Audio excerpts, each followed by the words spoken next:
कि आपको आंदोलन करने से नहीं रोकना है।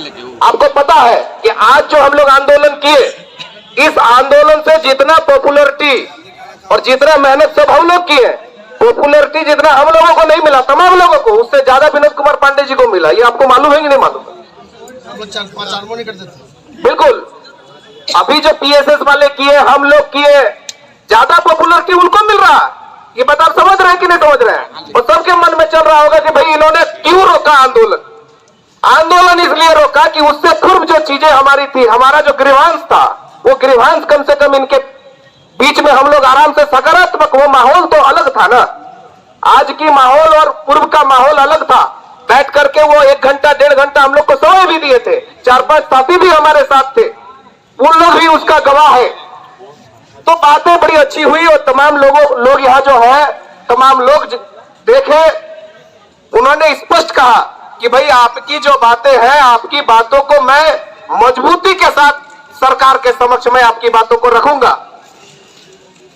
हम लोगों ने स्पष्ट तौर पर कहा है कि झारखंड मुक्ति मोर्चा का कार्यकारी अध्यक्ष माननीय हेमंत सोरेन जी हैं।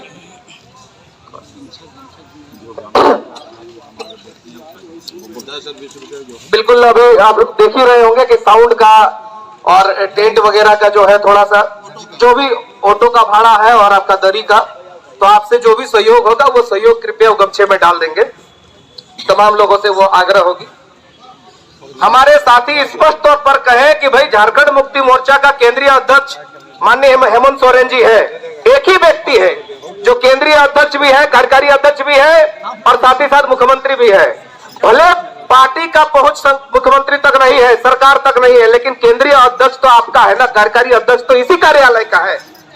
स्पष्ट तौर पर हमारे साथी बोले निश्चित तौर पर। और ये काम अगर वो नहीं करते हैं, हमारी बातों को मजबूती के साथ नहीं रखते और हमारे मांग को अगर वो पूरा नहीं करते हैं, तो उससे उनको क्या क्षति होने वाला है, वो भी हमारे साथी बोलने में कहीं हिचके नहीं है।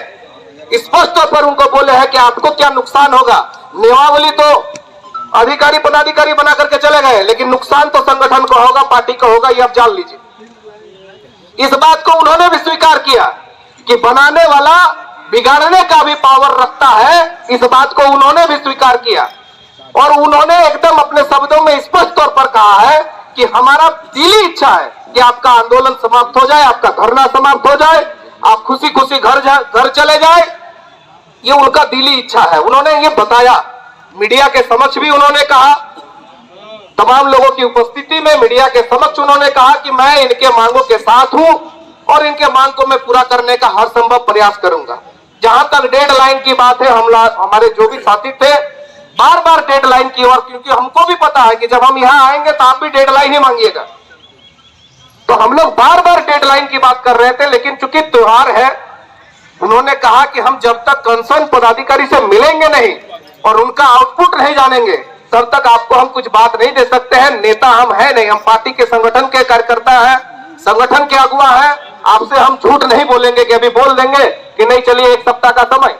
हम लोगों ने कहा कि आपको जो एस्टीमेट टाइम है उससे 1 सप्ताह ज्यादा ले लीजिए, लेकिन फिर भी जितना हम लोगों से हो सकता था, बन सकता था, बार बार साथी ने रिपीट किया उस बात को। क्योंकि हम लोगों को भी पढ़ लीजिए, हम लोगों ने जो विधायक मंत्रियों के समक्ष गए थे, उसका एक ही चीज था, आशय हमारा इतना था कि एक भ्रम बना हुआ था पूरे राज्य में और पूरे नेता मंत्री और संगठन में एक भ्रम पार्टी के स्तर पर कि पारा शिक्षकों का 20 वर्षों का जो समस्या था, उस समस्या को निदान कर दिया गया है। अब इनके बीच कोई समस्या ही नहीं है।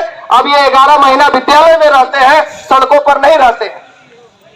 वो भ्रम को मिटाना था और उस भ्रम को हमने दस्तावेज के माध्यम से मिटाने का काम किया। साथ ही साथ ये भी हमारी मांगों के प्रति उनको समर्थन दिलाने का भी काम किया। हर एक व्यक्ति समर्थन किया है।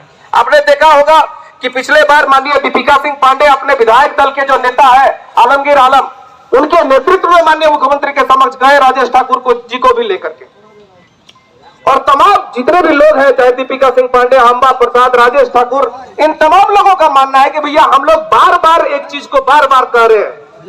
लेकिन आप तमाम लोग यहाँ सोच रहे होंगे कि भाई 81 दिन बीत गया। कुछ लोगों का मानना है, कुछ बड़े पुराने अनुभवी लोग हैं, उन लोग का मानना है कि मैं 13 दिन बैठा था, 3 दिन में वार्ता मिल गया। किन्हीं का कहना है कि मैं 63 दिन बैठा, 63 बार वार्ता हुआ, लेकिन वो दौर अलग था। वो दौर इसलिए अलग था कि उस समय पारा टीचर के आगे टिक नहीं लगा हुआ था। इस बार समस्या ये है कि सरकार का जो एजेंडा है वहां पारा टीचर में एक सिंगल टिक लगी हुई है। कुछ ना कुछ काम हुआ है, भले हमको मालूम है कि हमारे लिए वो कुछ भी नहीं है, लेकिन सिंगल टिक लगी हुई है। उसको डबल टिक लगाने के लिए 81 दिन क्या 181 दिन भी लग सकता है, तो लगेगा। और ये आप समझ रहे होंगे कि क्यों लग रहा है समय इसलिए लग रहा, इसीलिए हम लोगों ने जो भी टेक्निकल इशू था, और यहां तक हम लोगों ने आगे बढ़ करके भी कहा कि भाई आप जब मिलिएगा पदाधिकारी से, पदाधिकारी ये कहेगा, क्योंकि पदाधिकारी से हम लोग मिल चुके हैं। पदाधिकारी कहता है कि 13,000 सीट है, 13,000 पारा टीचर है, पास करेगा नौकरी ले लेगा। ये भी हम लोगों ने आगे बढ़ करके कहा है कि भैया ये बात आपको भी बताएगा, लेकिन आप उसको ये तर्क दीजिएगा। इसीलिए हम लोगों ने जहां तक हो सकता है, हमसे जितनी बन पड़ सकती है, हम लोगों ने प्रयास किया है। अब काम तो अगला को करना है, काम सर हमारे और आपके हाथ में नहीं है। विश्वास तो आपको करना होगा, लेकिन इतना जान लीजिए कि झारखंड मुक्ति मोर्चा की जो पार्टी है, ये श्री विनोद कुमार पांडे और सुप्रिया भट्टाचार्य के इर्द गिर्द घूमती है। जो भी झारखंड मुक्ति मोर्चा से रिलेटेड है, जो उनको जानते हैं, उनको सामने से जो पहचानते हैं या देखे हैं, वो समझ रहे होंगे कि ये जो व्यक्ति है, इस व्यक्ति में कहीं कोई कमी नहीं है। ये व्यक्ति की पहुंच बहुत दूर तक है, लेकिन समस्या यह है कि ये व्यक्ति हमारे विषय को कितनी गंभीरता से मुख्यमंत्री के समक्ष रखते हैं। यही सबसे बड़ी बात ये टेक्निकल इशू था, और यहां तक हम लोगों ने आगे बढ़ करके भी कहा कि भाई आप जब मिलिएगा पदाधिकारी से, पदाधिकारी ये कहेगा, क्योंकि पदाधिकारी से हम लोग मिल चुके हैं। पदाधिकारी कहता है कि 13,000 सीट है, 13,000 पारा टीचर है, पास करेगा नौकरी ले लेगा। ये भी हम लोगों ने आगे बढ़ करके कहा है कि भैया ये बात आपको भी बताएगा, लेकिन आप उसको ये तर्क दीजिएगा। इसीलिए हम लोगों ने जहां तक हो सकता है, हमसे जितनी बन पड़ सकती है, हम लोगों ने प्रयास किया है। अब काम तो अगला को करना है, काम सर हमारे और आपके हाथ में नहीं है। विश्वास तो आपको करना होगा, लेकिन इतना जान लीजिए कि झारखंड मुक्ति मोर्चा की जो पार्टी है, ये श्री विनोद कुमार पांडे और सुप्रिया भट्टाचार्य के इर्द गिर्द घूमती है। जो भी झारखंड मुक्ति मोर्चा से रिलेटेड है, जो उनको जानते हैं, उनको सामने से जो पहचानते हैं या देखे हैं, वो समझ रहे होंगे कि ये जो व्यक्ति है, इस व्यक्ति में कहीं कोई कमी नहीं है। ये व्यक्ति की पहुंच बहुत दूर तक है, लेकिन समस्या यह है कि ये व्यक्ति हमारे विषय को कितनी गंभीरता से मुख्यमंत्री के समक्ष रखते हैं। यही सबसे बड़ी बात